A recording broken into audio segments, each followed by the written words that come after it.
Imagine walking up your own front porch on Christmas Eve. Imagine walking up to your own front porch on Christmas Eve. You're expecting the familiar noise of family laughter and clinking glasses, but instead you find only darkness. There's no smell of roasting turkey, no wrapping paper scattered across the floor, just silent rooms, glowing with the twinkle of tree lights, and on the dining room table, a single handwritten note. For 10 years, I've been your maid and babysitter. This year, I chose myself. The chaos that followed would become legendary in my family. For me, it was freedom. Before we unwrap that chaos, let me step back. My name is Sarah, and for 10 long Christmas Eves, I wasn't a guest at the holiday dinner. I was the staff. It started innocently. At 27, newly independent, I had just bought my first home. A cozy 2-story perfect for the holidays. I was so proud as I invited everyone over that first year. My brother Mark and his wife Chloe came with their 3 kids. My parents, Helen and Robert, arrived with pies and plenty of advice. That first year, I was too thrilled to notice the little comments, too proud to be hosting in my own home. It felt like I'd finally made it. But one holiday became 2, then 5, then 10. The invitation stopped being a request. My address just became where Christmas happened.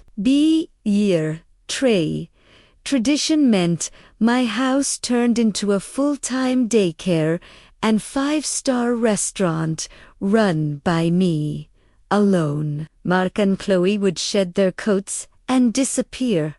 A bottle of wine magically already open. Their kids, those sweet, chaotic tornadoes, became my responsibility, while their parents kicked up their feet. I'd be juggling green beans, sweet potato casserole, and pie crusts, darting from the fridge to the oven. Meanwhile, my parents held their annual dinner critique. Sarah, these potatoes are a bit lumpy, don't you think? You used store-bought rolls? The children are too loud.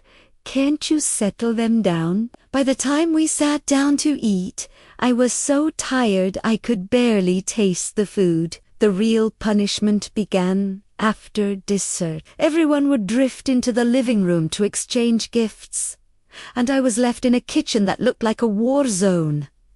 Towers of dirty pots, greasy baking sheets, and crumbs everywhere. My own house no longer smelled of fresh pine. It smelt of dirty dishwater and fatigue. When my boyfriend David came into my life 2 years ago, it took exactly 1 Christmas Eve for him to see the whole ugly picture.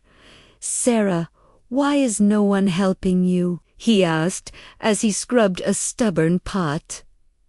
It's my house, I said automatically. I'm the host. No, he said softly, drying his hands. You're the help.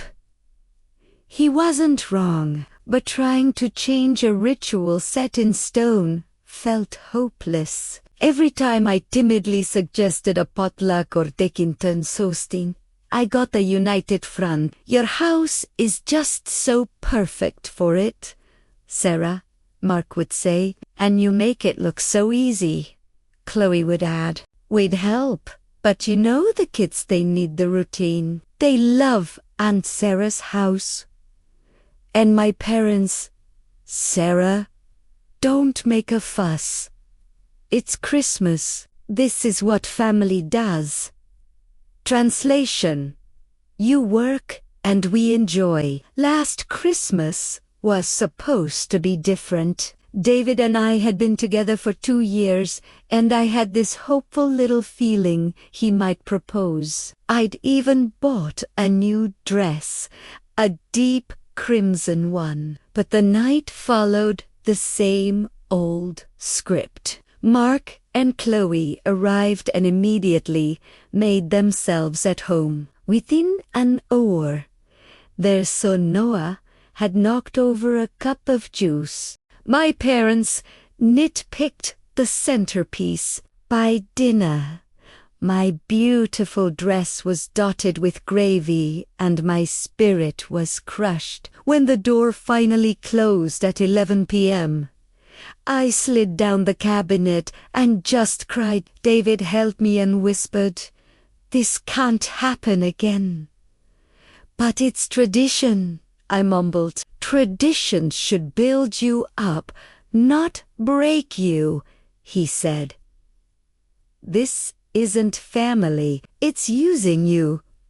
Lying awake that night, I pictured the years stretching ahead 10, 20 more Christmases, just like this one. The thought made my soul feel heavy. Over the next few months, every small disappointment piled up like the plates in my sink.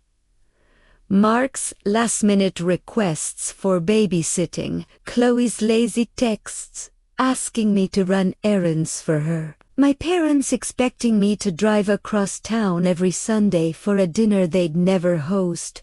When I had the flu and asked for soup, no one came. They only showed up when they needed something.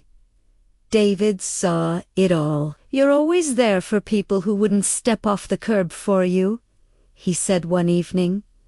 "They're family," I insisted weakly. "Elukit," at me his gaze steady. "So am I. But they don't treat you like you are." His words landed right in the center of my chest, where the truth aches the most. By the time November arrived, the familiar dread started to coil in my stomach. Usually, that was my cue to start planning, shopping, and preparing to erase myself for everyone else's holiday. But this time, something was different. Instead of making lists, I found myself wondering, asterisk, what if I just didn't? Asterisk. At first, the thought felt dangerous, like planning a jailbreak from a prison I'd built myself. But the more I pictured it, the lighter I felt. What if I didn't baste a turkey? What if I didn't scrub a single pot? What if I spent Christmas Eve actually enjoying myself? By mid-November, the daydream had hardened into a plan. That's when Mark called. "Hey, just confirming for Christmas Eve. We'll be there around 4. Chloe loves your sweet potato casserole." His casual assumption was like a bucket of cold water. "Mark," I said, my voice surprisingly steady, "I haven't actually agreed to host this year." There was a stunned silence. "What are you talking about?" I said, my heart hammering. "Maybe we should do things differently." "Sarah, come on. Your place asterisk is asterisk Christmas Eve. The kids count on it." "What if I have other plans?" I asked. He actually laughed. "Other plans? Like what?" That dismissal was the final click in my mind. He hadn't asked what I wanted. He just assumed I was there to serve. That night, I called my parents with a last faint hope. "Mom, I was thinking about Christmas Eve." "Oh, good. Your father was hoping you'd make that pecan pie again?" "Actually, I was thinking maybe everyone could bring a main dish." "Oh, honey, we love Christmas at your house. It's our tradition." "And your father, with his knee. It's just so nice to come over and relax." Relax? While I ran myself ragged. "But what if I want to relax too?" I asked, my voice barely a whisper. "Oh, sweetie, you love to host. You're a natural, and honestly, no one else can do it like you can. The way she said it, like my exhaustion was my talent something in me, finally snapped. This Christmas Eve would be different. Planning my escape felt like the most rebellious and necessary act of my life. I called my friend, Kara, who has a little cottage by the lake. Kara, this might sound strange, but are you free on Christmas Eve? Sarah, of course. What's up? David and I were wondering if we could hide out at your place. There was a pause, then a warm laugh. You're finally taking a Christmas for yourself, aren't you? It's about time. The place is yours. The cottage was perfect, secluded and cozy. On Christmas Eve morning, I set my dining table for two with my grandmother's good china. Then I wrote the note. It took a dozen tries. For 10 years, I've been your mate and babysitter. This year, I chose myself. I hope you understand someday that I deserve to enjoy Christmas, too. There's a lovely Italian place on Main Street that takes reservations. Merry Christmas. Sarah, at 3 p.m. David came over to find me in a simple black dress, holding my car keys. Sarah, what's going on? We're spending Christmas Eve at Kara's cottage. Just us. His face shifted from confusion to wonder. Are you serious? Never more. So, what about your family? He asked. I nodded toward the note. Del Manish. He read it, then looked at me with such pride it made my eyes sting. They're going to lose their minds. Maybe they should, I said. We loaded the car, and as we drove away, my phone began to buzz with texts. In a few hours, they'd have their answer. At exactly 4 p.m. As David and I were building a fire, my family was letting themselves into my dark, silent house. I can just picture Mark calling my name, Chloe checking the cold kitchen, my mother's voice getting shrill, and then someone finding the note. My phone started ringing at 4:20. Mark, then Chloe, then my mom, then my dad. The texts poured in, moving from confusion to fury. Sarah, where are you? The kids are confused. This isn't funny. We're hungry. Call me right now. This is incredibly selfish. You're really going to ruin Christmas for your own nieces and nephew? David read them over my shoulder. Look at this. Not one of them is asking if you're okay. They're just mad you're not there to wait on them. He was right. The last message came from Mark. Late that night, we had to get pizza. The kids cried. Mom's upstairs with a migraine. I hope you're happy. And you know what? I was. David and I cooked a simple pasta dinner, drank wine, and talked for hours. I really laughed for the first time on a Christmas Eve in a decade. Christmas morning brought a new wave of messages, this time softer, dripping with guilt. Honey, whatever is wrong, we can talk about it. The kids kept asking for you. A year ago, that would have worked.